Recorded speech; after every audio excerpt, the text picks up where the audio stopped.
Hey, what's going on, guys? So, to make this concise, I have had problems improving my whole life, basically. I have taken lessons from Thomas Griggs, I have taken lessons from Wes Hauck, primarily just to learn how to improvise. They've given me jazz standards to learn. I don't like jazz. I like Meshuggah, I like Chan, I like Animals as Leaders. How can we work with that, right?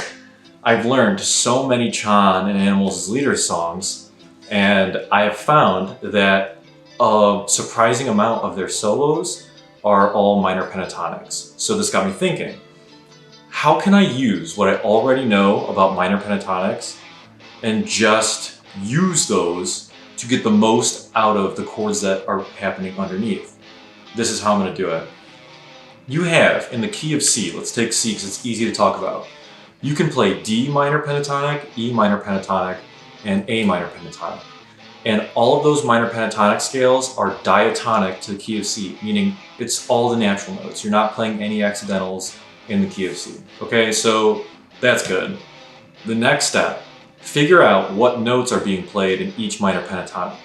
Once you figure that out, you can decide, using your own preferences, using your ear, what chords within C would those minor pentatonics sound good over.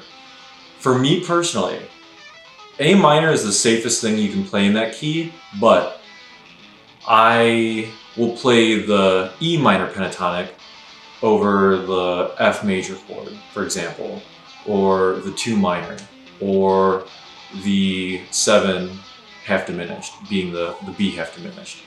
I don't use D minor pentatonic. I don't use it. I think that you get so much value from the other two. You get so much value from E and A. And I think, to me, that's like the minimum effective dose. That's all you really have to memorize should you use this method. And you can get a lot of mileage out of those two. So that's what I'm sticking with. I'm sticking with those 2 minor pentatonics. But now I have a question. I don't play the blues, like I said. I don't play jazz. How can I play outside? How can I make these lines more interesting? How can I play over, a chord progression where there's a borrowed chord from a parallel minor key? Well, let's talk about playing outside over a dominant diatonic chord. So in C, that's G7. How can you play outside? Simple. Instead of playing A minor pentatonic, play A flat minor pentatonic. Move everything, move the shape down a half step. What's going to happen is you are accessing, relative to G7, you're accessing the flat 7, the sharp 5, flat 5, sharp 2, flat 2. So now you're playing a G altered chord, or G altered, you're achieving a G altered sound. Over G7, over any dominant 7 chord, you can throw the kitchen sink at it. You can do whatever you want. And to me, playing a minor pentatonic that grabs all the interesting notes I would want, that is just a no-brainer to me. Again, the minimum effort required. That's all I want. That way I don't get confused. So, what's another thing you can play over G7 or any borrowed chords from a parallel minor scale? You can play a minor pentatonic based on C, based on the root of the key. The reason is because you're borrowing from the parallel minor. You're borrowing from C minor. You can say though, well, C harmonic minor, C melodic minor, they have a major 7th interval in that scale. Well, cool.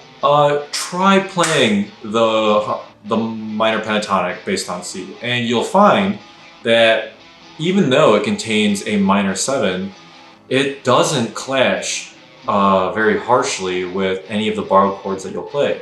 You'll see that in the examples. Again, you can, not again, but use your ear to determine if, any of these minor pentatonics in this context sound good to you. But it's basically up to you to figure out which minor pentatonics will sound good in what context, meaning over what chords. So this is my method now to do improv. It's something I've sucked at forever, and it's just to limit the confusion. I want to be able to play anywhere in the neck and just have an idea of where I'm at, play interesting lines. In the next coming lessons, I'll talk about different pentatonic shapes you can play, because I also need to learn that. So playing 3-1-3s or 2-1-2s and stuff like that. So yeah, anyway, thanks for watching, and we'll get into the examples.